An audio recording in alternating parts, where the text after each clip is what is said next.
The photograph should never have existed. It was snapped by an American pilot in the thin, freezing air high above Berlin. A casual press of the shutter, almost an afterthought, moments after his squadron completed yet another long-range escort mission deep inside the Reich. The image captured the sharp, predatory silhouette of a P-51 Mustang banking over the city's battered outskirts, sunlight glinting off its wings like a blade. To American eyes, it was nothing special. To German intelligence officers who later intercepted it, that photograph was a death sentence for a lie the Luftwaffe had been ordered to protect at all costs. Because for more than a year, Reichsmarshal Hermann Göring, once the architect of Germany's air power, now a man drowning in denial, had forbidden pilots from reporting encounters with P-51s. According to doctrine, according to propaganda, according to Göring's personal insistence, the Americans' long-range escort fighter was the P-38 Lightning. The P-51 Mustang, with its terrifying range and unmatched performance, was not operating over Germany. It was not escorting bombers. It was not dominating the sky. Göring had declared it impossible, and thus the Luftwaffe was required to treat it as impossible. And so, German pilots were ordered to lie. Every combat report, every radio call, every debriefing session, every intelligence summary. If they encountered the sleek, deadly fighters slicing through German formations at 25,000 feet, they wrote P-38. If they saw the pointed nose, the broad laminar flow wings, the unmistakable American star painted along the fuselage, they wrote P-38. If a squadron was shredded in minutes by aircraft that could not outclimb, outturn, or outrun, Göring still demanded the same truthless answer. For the men flying the aging Bf-109s and overburdened FW-190s, this was not merely absurd, it was suffocating. They understood that reporting the truth meant facing accusations of defeatism. They knew that acknowledging the Mustangs' presence over Germany was political suicide. They recognized that their commander-in-chief was no longer interested in the reality of the air war, only in the preservation of his own illusions. Yet reality does not bow to orders. The P-51 had arrived, and it was carving its presence across the skies of the Reich with the cold precision of an executioner. Oberleutnant Emil Hartwig learned this lesson on a frigid morning in March 1944. He led a flight of interceptors climbing desperately to intercept a bomber stream heading toward Leipzig. As they broke through a layer of cloud, they found themselves staring directly into a formation of Mustangs. Silver shapes glinted against the sun, elegant, lethal, impossibly far from their bases in England. The American fighters rolled into attack instantly, diving with the predatory calm of hunters who knew the battlefield belonged to them. The German formation shattered. 2 fighters were torn apart in the opening pass. A third spiraled downward, smoke pouring from the engine. Hartwig barely escaped, diving into cloud cover and praying the Mustangs didn't follow. He returned to base shaken not by fear, but by a dawning certainty. The war in the air was already lost. But when he landed and entered the debriefing room, clipboard in hand, the intelligence officer didn't ask, "What did you see?" He asked, how many P-38s were present? Hartwig hesitated. He knew the answer he must give. He knew the order from above. He knew Göring's voice, booming in staff meetings, railing against pilots who invented enemy aircraft to excuse their failures. He knew the consequences of contradicting Berlin's fantasy of control. So he wrote the required lie. Enemy fighters, P-38. Estimated strength, 40. The ink on that page might as well have been blood, because the Luftwaffe was no longer fighting the Allies, it was fighting its own leadership. Pilots faced enemies in the sky and enemies in the command structure. They fought for survival against Mustangs, and they fought for their careers against Göring's fury. The truth had become a weapon turned against them. And every false combat report further blinded the Luftwaffe's ability to adapt, to strategize, to survive. The tragedy was not merely that Göring denied the capabilities of the P-51. It was that his denial became doctrine. Doctrine became policy. Policy became enforced delusion. And enforced delusion became destruction. That single photograph taken above Berlin shattered the entire facade. It showed a P-51 banking over the capital, close enough to Berlin's concrete that even Göring could not dismiss it as pilot error. It was the proof pilots had been forbidden to speak, proof that the airspace of the Reich no longer belonged to the Luftwaffe, proof that the bomber streams were now escorted from English takeoff to German target and back again. Proof that the collapse of the Luftwaffe was accelerating and that Göring's insistence on lies had helped bring it about. This script tells the story of that collapse. It explores the command chaos created by denial, the suffocating pressure on pilots forced to falsify their own defeats, and the psychological fracture that opened as the P-51 carved its dominance across German skies.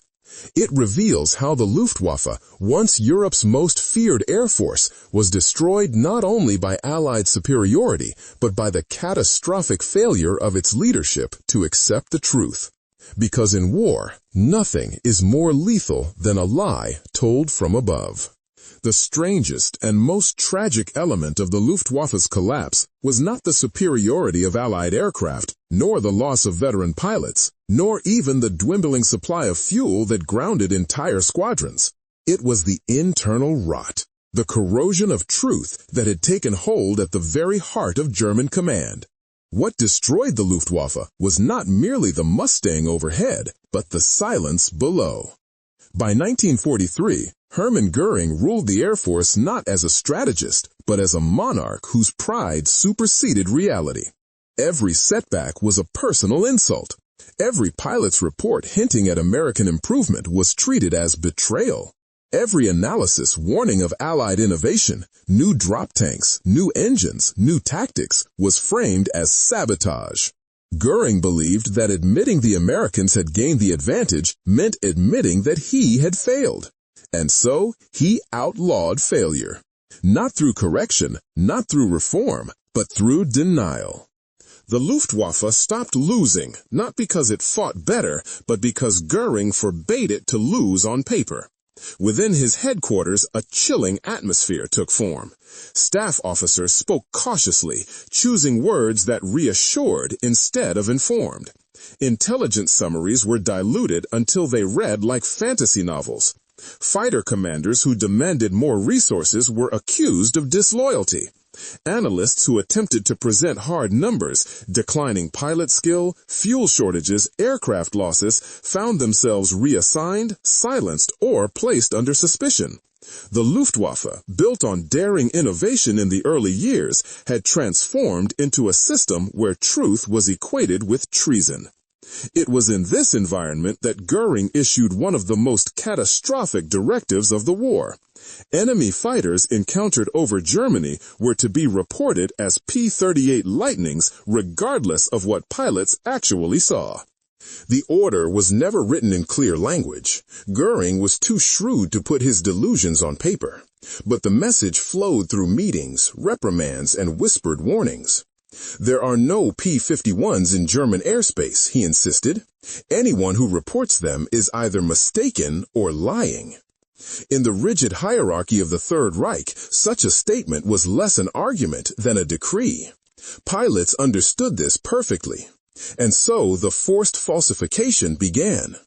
Discipline officers reminded airmen before takeoff, report P-38s.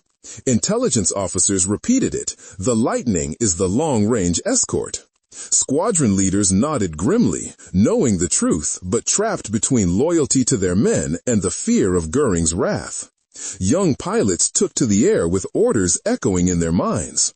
Report what headquarters wants, not what your eyes tell you. It was a grotesque inversion of military discipline. Obedience overriding observation. Ideology overriding survival. The psychological pressure was immense. Pilots confronted the terrifying reality of the P-51 in combat. Its speed in the dive, its blistering acceleration with the Merlin engine, its ability to climb and turn at altitudes where the Luftwaffe once reigned supreme. They died by the dozens, dozens became hundreds, and each loss was buried beneath a fiction, shot down by P-38. Even when entire squadrons were mauled by Mustangs, those who returned alive wrote the required lie. The dissonance gnawed at them. Veteran pilots whispered among themselves that the war had changed, that the Americans had created something extraordinary. But officially, that change did not exist. Göring's command demanded an impossible narrative, that the Luftwaffe was still in control, that the Reich was still protected by its fighters, that the American long-range escort problem had been solved by decree. And so the lie metastasized. This culture of denial created ripple effects everywhere. Tactics stagnated because they were based on false intelligence. Fighter defenses were planned around the performance of the P-38, whose limitations the Germans understood, rather than the P-51, which shattered every expectation. Airfields were reinforced at the wrong times, wrong altitudes, wrong sectors. The defense of the Reich, the greatest air battle in German history, was designed around a fantasy enemy. Pilots learned to dread intelligence briefings, knowing they contained no truth that could help them survive. Commanders pleaded for permission to adapt to the Mustang threat, only to be accused of cowardice. The lie poisoned every step of German air strategy. The younger pilots felt this betrayal most sharply. They had been raised in the mythology of the Luftwaffe. The tales of the Condor Legion, the victories in Poland and France, the dominance over the Channel, the duels over the Soviet Union. They grew up believing the German fighter was unmatched, the German pilot unbeatable, German command infallible. But in the skies over Germany, they saw a different world. A world where the Mustang toyed with them, punished them, hunted them. A world where their leaders forced them to deny what killed their comrades. A world in which the Luftwaffe's collapse was not an accident of fate, but a consequence of deception. Every forced lie in a combat report widened the gulf between the pilots and their commanders. Every time a pilot survived an encounter with a P-51 only to be told he was wrong, he had misidentified the aircraft, he had panicked, he was making excuses, another layer of faith peeled away. Trust shattered. The Luftwaffe's internal cohesion cracked. Pilots began to fly with resignation rather than conviction. They took off knowing that the men on the ground believed a version of the war that no longer existed. Göring's denial did not simply distort the Luftwaffe's vision. It erased its ability to think. It blinded the very institution tasked with protecting the Reich. It forced the Air Force into a parallel reality where victory was mandatory, even as the skies fell. And in this constructed reality, nothing could be learned, nothing could be corrected, nothing could be saved. By early 1944, the pilots knew that their command had abandoned truth. But they also knew something far more terrifying. The sky no longer belonged to them. And in a war defined by air power, that meant the war itself no longer belonged to Germany. The tragedy of the Luftwaffe's forced blindness became unmistakable the moment the P-51 Mustang entered the German battlespace, not as rumor, not as speculation, but as an incontrovertible reality cutting through bomber streams at 30,000 feet. Pilots had heard whispers, stories carried from captured airfields in Italy, fragments of intercepted radio chatter, reports from veteran aces returning shaken from combat. But what they lacked was permission to speak the truth aloud. The Mustang existed in a forbidden zone, a creature Göring refused to acknowledge, a weapon the German doctrine pretended had been defeated before it ever appeared. And then, suddenly, it was everywhere. The transformation came quietly at first. Pilots returning from combat noticed subtle differences in the fighters attacking them. Sleeker silhouettes, tighter turning circles, climbs that seemed impossible for a single-engine aircraft.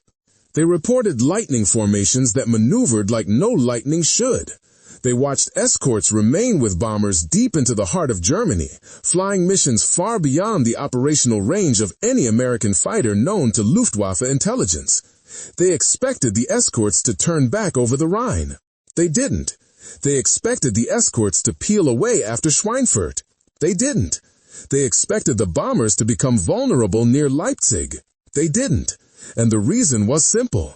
The Mustang made vulnerability obsolete.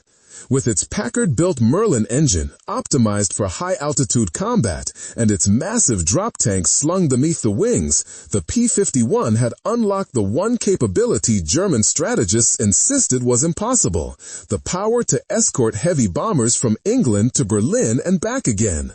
That single innovation collapsed the entire defensive structure of the Reich. Radar operators first noticed it when plots began staying longer than expected. Defensive controllers noticed it when their interceptors ran into enemy fighters wo none should be. Pilots noticed it when their old tactics, dive through the bomber formation, attack from above, use altitude als der great equalizer, wurden shredded before sie even form up.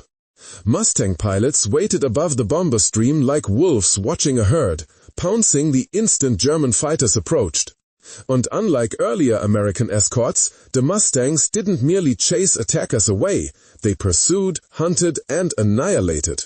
Luftwaffe formations that attempted climbing intercepts wurden cut down at their apex. Formations that tried mass attacks were broken into fragments before they even engaged. Formations that attempted to disengage discovered, with rising horror, that the P-51 was just as fast in pursuit as it was in attack.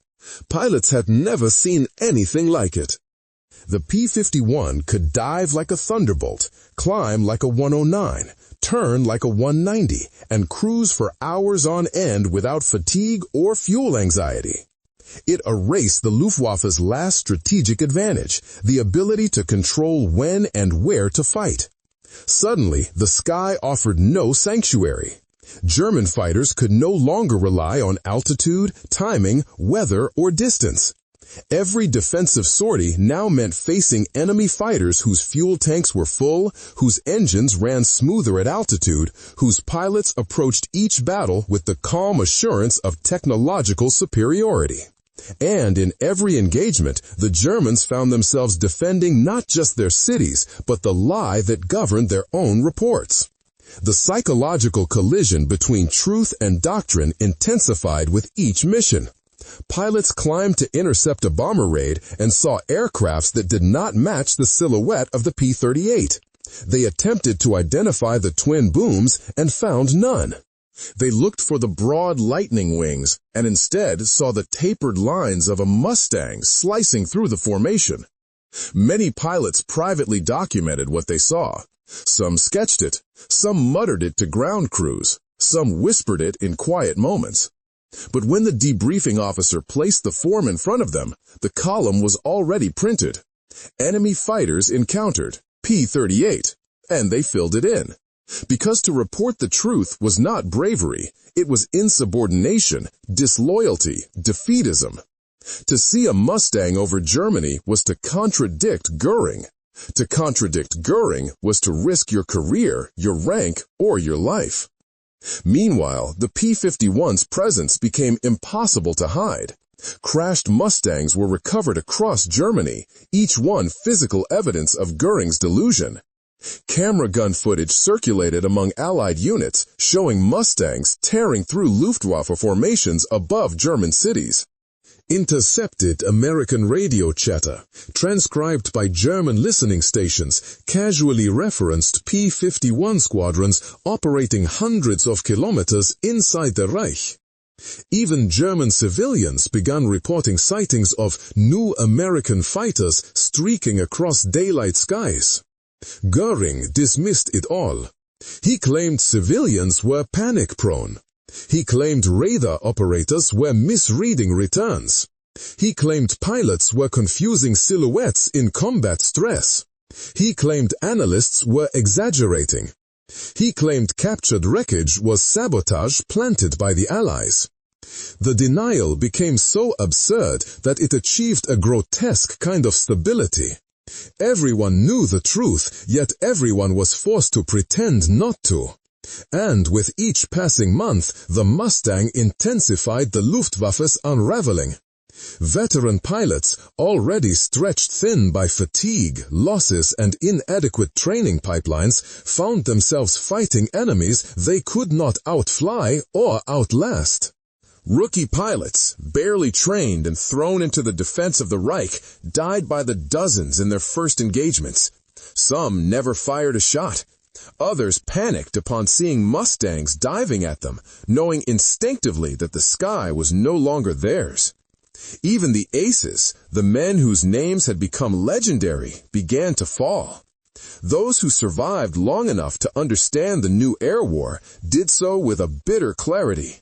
They were now fighting opponents who possessed every advantage: range, speed, altitude, training, numbers, and doctrine rooted in reality rather than political fantasy. The Luftwaffe's airfields became scenes of quiet dread. Mechanics worked through the night repairing fighters that everyone knew would be destroyed within days. Intelligence officers interviewed pilots whose stories contradicted the official line, then erased those details in the final report. Commanders begged Berlin for reinforcements that did not exist. Pilots strapped into aircraft, knowing that taking off meant entering a battle shaped not by tactics, but by inevitability. The Mustang's presence cast a shadow larger than any formation of bombers. Its silhouette, sleek, refined, unmistakably modern, became the symbol of a war Germany no longer had the tools to fight. Every time a P-51 appeared over the Reich, it exposed Göring's lies more brutally than any Allied broadcast ever could. Every combat encounter chipped away at the illusion of air superiority the regime still clung to. Every German fighter shot down was another unspoken admission that the air war was lost, and every pilot forced to report P-38 instead of P-51 participated unwillingly in the slow suicide of the Luftwaffe's institutional mind. Because the truth was simple and devastating. The Mustang wasn't just outperforming German fighters, it was disproving German leadership. As the P-51 tightened its grip on the skies over Germany, the Luftwaffe confronted a reality so warped by political pressure and personal fear that the very concept of command began to disintegrate. What should have been a hierarchy built on information, adaptation, and tactical clarity had become a stage where officers performed obedience rather than leadership. The tragedy was that the Luftwaffe still possessed brave pilots, skilled engineers, and scattered pockets of tactical brilliance, but these strengths were rendered meaningless by a command structure that punished truth and rewarded delusion. Nowhere was this collapse more evident than in the daily ritual of combat reporting. These forms, once the backbone of Luftwaffe intelligence, had devolved into exercises in fiction. Pilots emerged from the sky shaken, often having seen their comrades torn apart by aircraft they were forbidden to name, only to sit across from intelligence officers who themselves lived in fear. The questions that followed were no longer genuine inquiries. They were ceremonial incantations required to maintain Göring's worldview. How many P-38s? How many bombers destroyed? How many returned? Every line of the report was an invitation to lie, a forced betrayal of the men who had died minutes earlier. The officers processing these reports were not fools. They saw the inconsistencies, the impossible claims, the sudden leaps in enemy capability that could not be reconciled with official doctrine. But challenging Göring's fantasy was to risk being labeled defeatist, a charge that carried consequences ranging from dismissal to investigation by the Gestapo. And so the officers learned to stop asking real questions. They learned to stop analyzing. They learned to stop thinking. A defensive system built on fear cannot process reality. It can only reinforce the beliefs of the powerful. Thus, the Luftwaffe entered a phase of self-inflicted blindness in which commanders were forced to operate on falsified intelligence that bore no resemblance to the skies their pilots actually fought in. This blindness metastasized upward into operational planning. Göring continued to boast that bomber formations would be destroyed before reaching German borders, even as those formations crossed the entire Reich with escort from Mustangs that officially did not exist. He blamed his fighter commanders for failing to stop raids, berating them with theatrical fury, slamming tables, shouting that they lacked courage. Some officers attempted to explain the situation, that the Americans had solved long-range escort, that the Mustangs were superior at every altitude, that Germany no longer dictated the terms of air combat. Göring dismissed their explanations as cowardice. He told one commander, "If the enemy is reaching Berlin, it is because you failed to intercept him." The commander, who had lost half his fighter group the previous day to Mustangs, did not argue. He merely saluted, turned, and walked out, knowing that Göring had signed the Air Force's death warrant long before the Americans did. In squadron ready rooms, this disconnect between command directives and lived experience produced a corrosive cynicism. Pilots joked bitterly that their greatest enemy wasn't the Mustang, it was the truth. Younger men entered service confused by the instructions they received. They studied silhouettes and tactics for the P-38 only to encounter aircraft in combat that matched none of the descriptions. They were taught to use altitude advantage, only to find the Mustangs waiting above them. They were told the enemy escort was thin and weak, only to be overwhelmed by swarms of fighters that stayed with the bombers all the way to the target. Training manuals contradicted reality so severely that many pilots simply discarded them. They learned by watching who died first. Meanwhile, command continued insisting the Luftwaffe was capable of decisive action if only its pilots showed sufficient will. This language, detached, moralizing, cruel, became a bitter poison. Every Luftwaffe pilot understood that no amount of willpower could close the performance gulf between their aircraft and the P-51. No bravery could compensate for a lack of fuel. No discipline could outmatch a fighter that could outclimb you, outturn you, outdive you, outrun you, and outlast you. But admitting this truth meant defying leadership, and defiance meant accusation. Thus, the lie became armor. Armor worn not against the enemy, but against Göring. This culture of enforced self-deception created a command system incapable of rational response.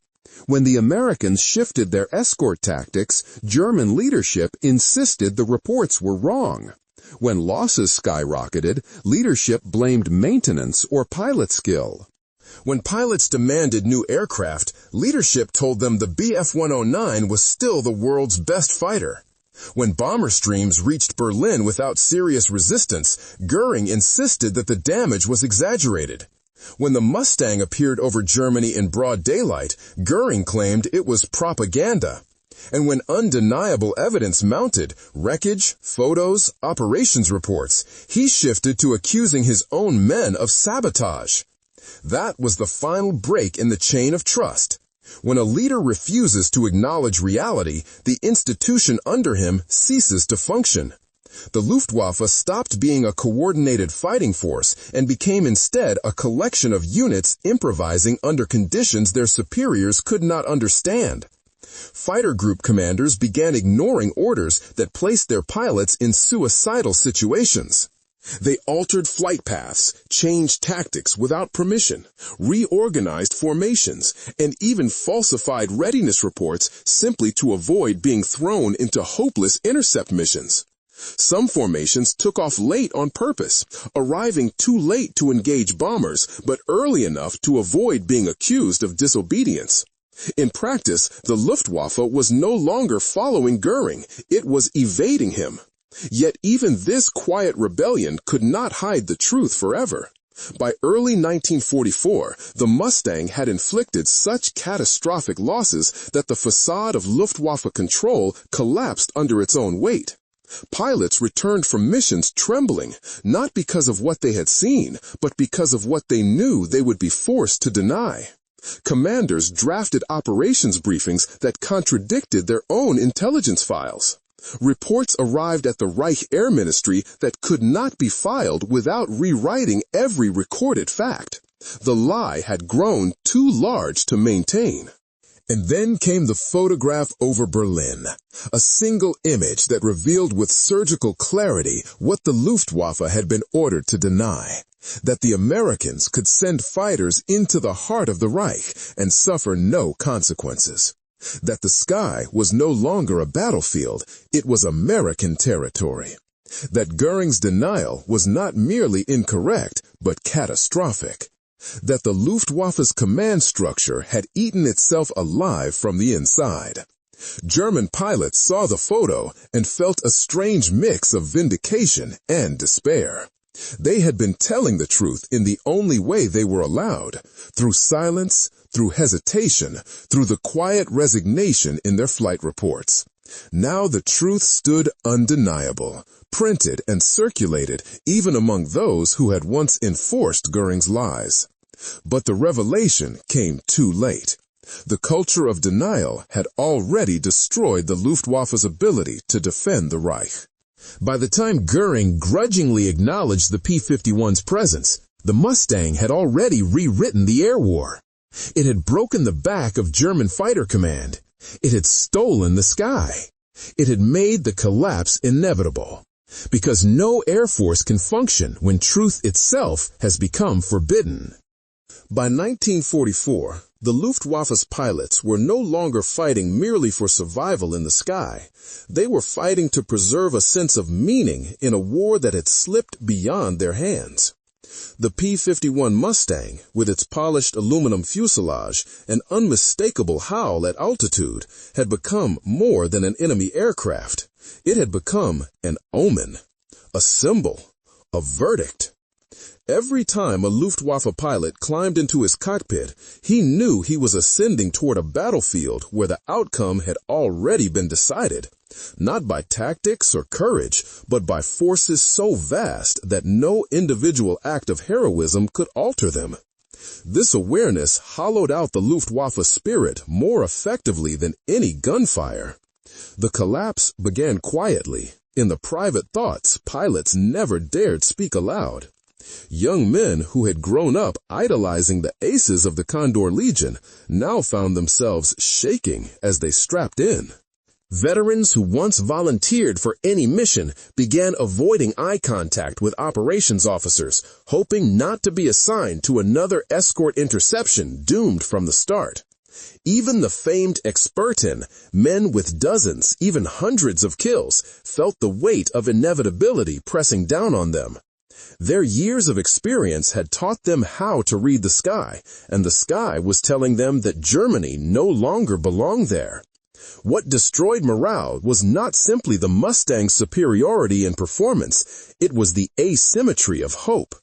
American pilots ascended with engines that ran smoothly at altitude, with steady supplies of fuel, with coordinated intelligence guiding their missions, with squadron tactics honed through months of uninterrupted training.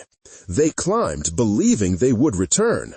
German pilots climbed believing they might not, and when they looked up and saw Mustangs shimmering like silver needles above the bomber formations, that belief crystallized into dread. Many Luftwaffe pilots described the same moment of realization, the instant they spotted the P-51 at high altitude, circling lazily, engines humming in thin air, poised to strike at any German formation that dared approach. It wasn't the attack that broke them. It was the calmness of the American presence. The Mustangs did not rush. They did not scramble.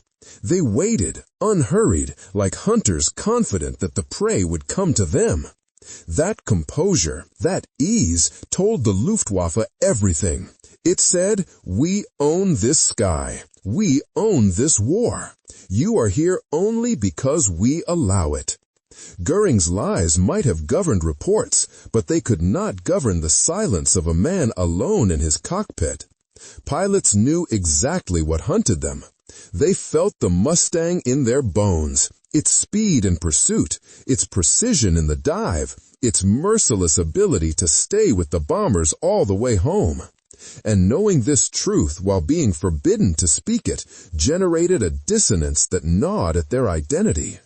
To be a pilot is to observe, to adapt, to understand. But Göring demanded ignorance. He demanded that pilots unsee what they had seen, unlearn what they had learned, deny what the Mustang's guns had carved into the fuselage of every fallen comrade. This psychological contradiction grew unbearable as losses mounted. Replacement pilots, barely trained, some with fewer than 15 hours of flight time, were thrown against formations of Mustangs flown by men with hundreds of hours of training, guided by radar, supported by cohesive doctrine. These young Germans often died within minutes of their first engagement.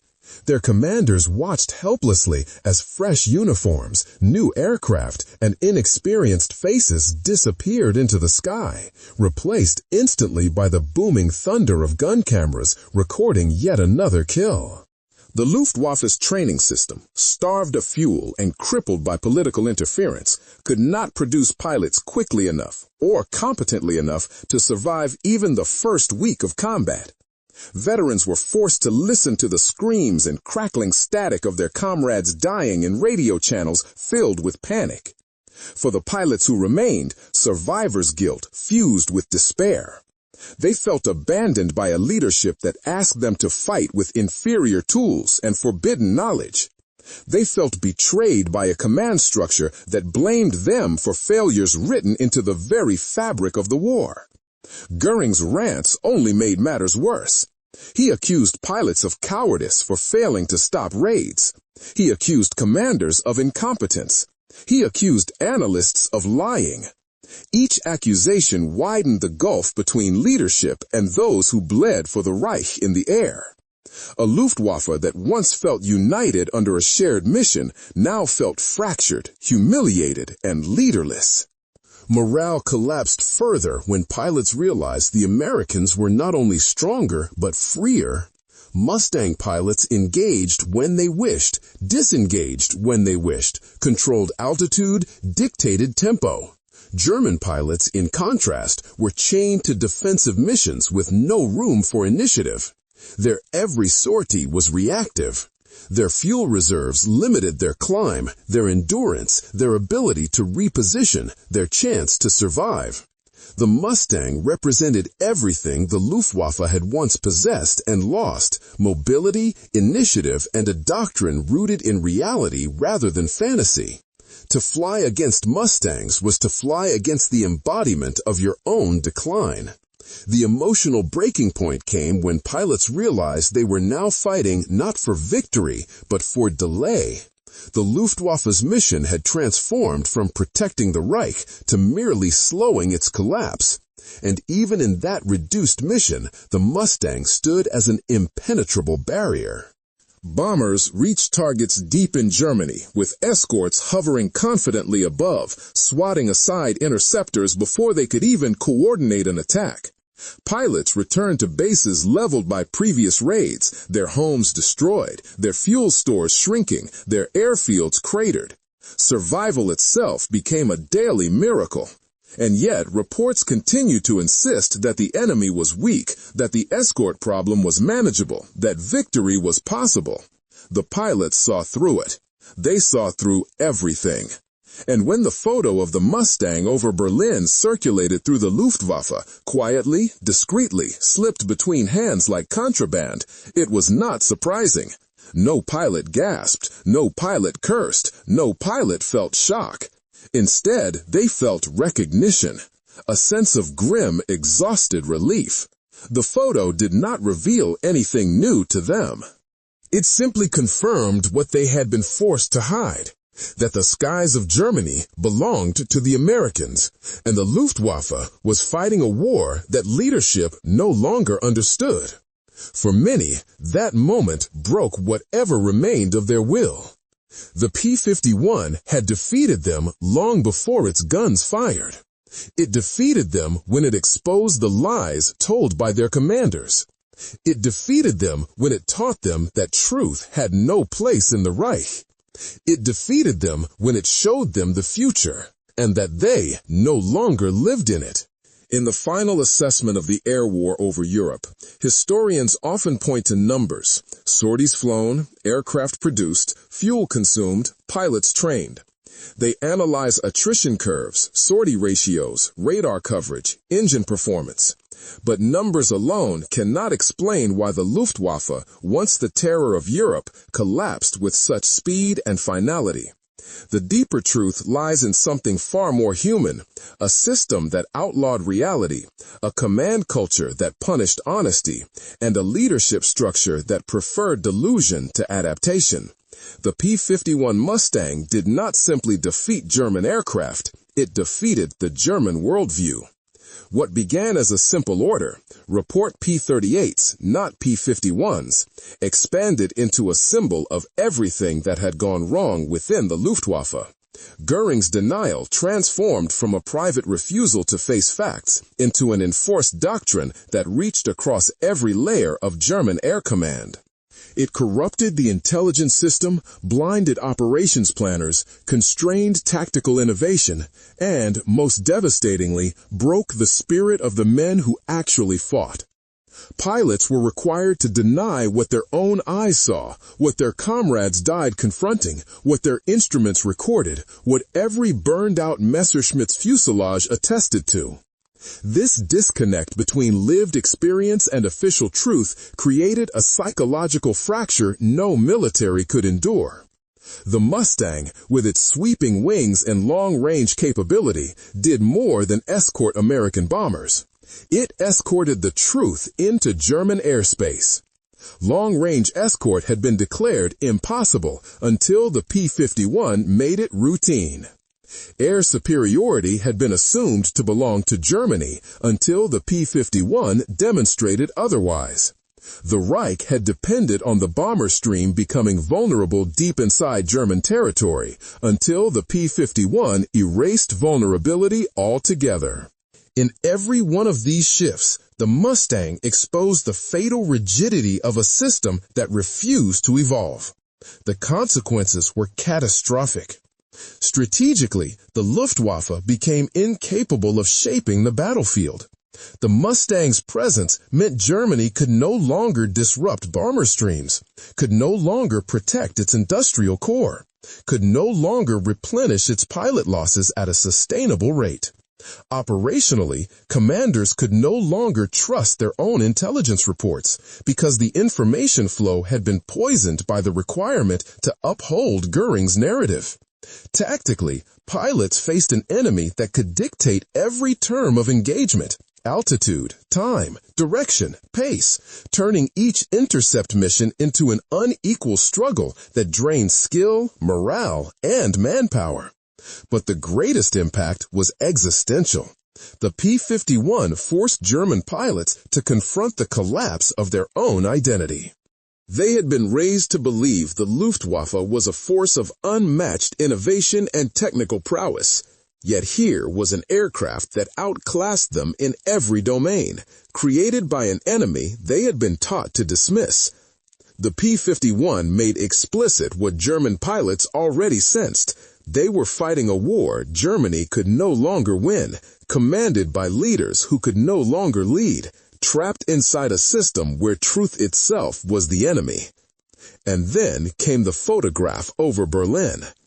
In that single frame, one Mustang banking effortlessly above the Capitol, the entire edifice of Göring's denial crumbled. The image was proof not only of the P-51's range, but of the Luftwaffe's defeat. It demonstrated that the Americans now moved through German airspace as confidently as German fighters once moved through Poland and France. It showed that the Reich skies, once symbol of strength, had become a canvas for Allied dominance. It revealed that the very heart of Nazi power was exposed, undefended, stripped of the illusions that had shielded its leadership. The photograph was the ultimate indictment. It was an X-ray of the Reich's strategic decay. It was a mirror held up to Göring's lies. It was the final confirmation of what every German pilot already knew. The Luftwaffe was no longer a fighting force. It was a collapsing institution, crushed under the weight of its own deceptions. In the end, the legacy of this tragedy reaches far beyond the mechanics of air combat. It stands as a lesson about the dangers of leadership unmoored from truth. The Luftwaffe did not fall because its pilots lacked courage. They had courage in abundance. It did not fall because its engineers lacked skill. They produced some of the finest aircraft of the war. It did not fall because its youth lacked willingness to fight. They rose again and again into impossible skies. It fell because the institution demanded loyalty to fantasy, not loyalty to reality. And war, especially modern war, punishes fantasy with merciless precision. The P-51 Mustang, soaring above Berlin, became the symbol of that punishment. Not because it was American, not because it was beautiful, not because it was deadly, but because it revealed the truth the Reich had tried to hide. It showed that the skies had changed, the war had changed, and Germany had not. In the long twilight of the Luftwaffe's existence, as its airfields burned and its pilots dwindled, one truth remained undeniable. The sky belongs to those who face reality, not those who flee from it. Göring forced his pilots to lie. The Mustang forced the world to see the truth. And in that contrast, the fate of the Luftwaffe and of the Reich was sealed forever.